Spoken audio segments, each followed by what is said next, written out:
Hello， teman-teman， kita kembali lagi， 我们来继续谈谈有关印尼华人寺庙文化。印尼华人的寺庙文化有一个特点，就是他在寺庙里所供奉的那些神，不一定是中国人，不一定是华人，可能是当地的印尼人，而且也不知道他们的信仰是什么，而且也没有中文名，对吗？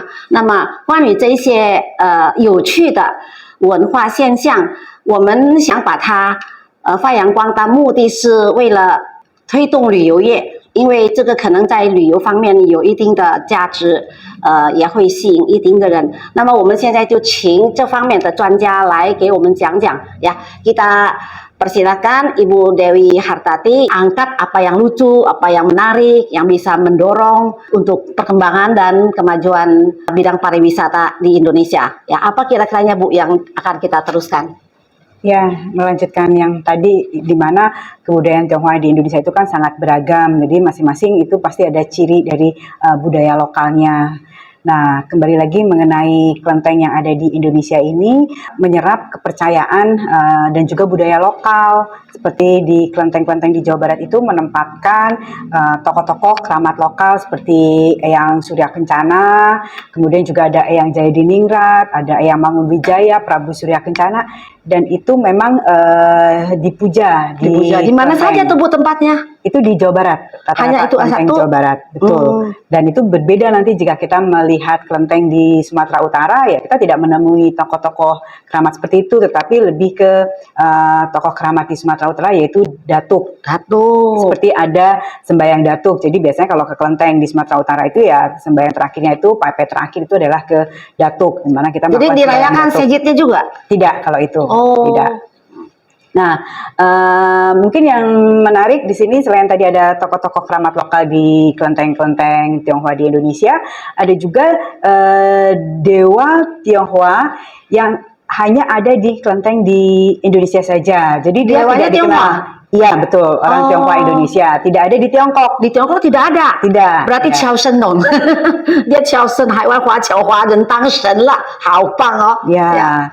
Jadi itu adalah Cahai Cendren, atau kalau di sini kita kenal dengan Tek Hai Cincin. Oh, Tek Hai Cincin. Cincin. Ya. Betul.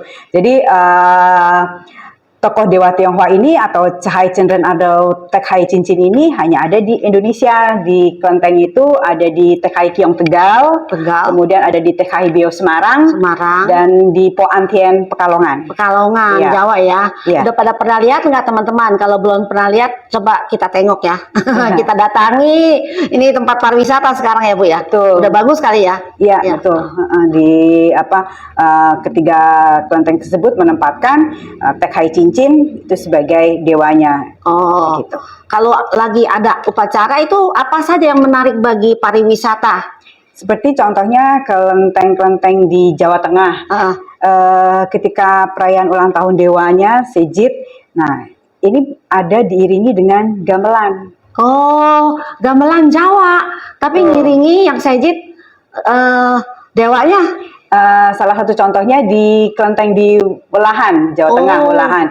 Ini kelentengnya dewa utamanya itu adalah Xuan Tian Sangti atau Hian Tian Xiangti. Nah, di situ ketika upacara ulang tahun dewanya, sejidnya itu malam hari itu dimainkan gamelan. Oh, gamelan. Tuh. Oh, berarti yang datang juga siapa saja? Enggak mesti yang kepercayaan itu ya. Betul. Penduduk setempat semua ya. Iya. Jadi itu suatu gambaran hidup bermasyarakat yang saling harmonis ya. Betul. Luar biasa. Jadi suceija dong. Iya, oke. Ada apa lagi yang bisa diangkat Bu untuk yang khusus untuk pariwisata nih, pasti teman-teman anak-anak nih mau demennya kalau jalan-jalan nih makan kali makanannya apa yang enak-enak, yang aneh, yang khusus gitu ya, hanya ada di Indonesia. 我们特点是什么？先拿出特点来讲讲，让我们的这个旅游业有一点吸引力。 Ya betul, makanan juga menjadi salah satu daya tarik pariwisata. Kalau tadi kelenteng bisa diangkat sebagai daya tarik pariwisata religi, dari kuliner juga ya Bu ya. Kuliner. Nah, kuliner Tionghoa Peranakan ini juga banyak sekali kan ragamnya. Seperti contohnya cap gomeh. Kalau di Jakarta lontong tuh. Lontong cap gome. Laksa ya Bu, Oh, laksa ada lagi. juga. Wah, orang Sungguh nggak ngerti tuh. Betul. Lontong cap gome apaan? Lontong cap gome, laksa. Nah, Cap gome bahasa apa tuh?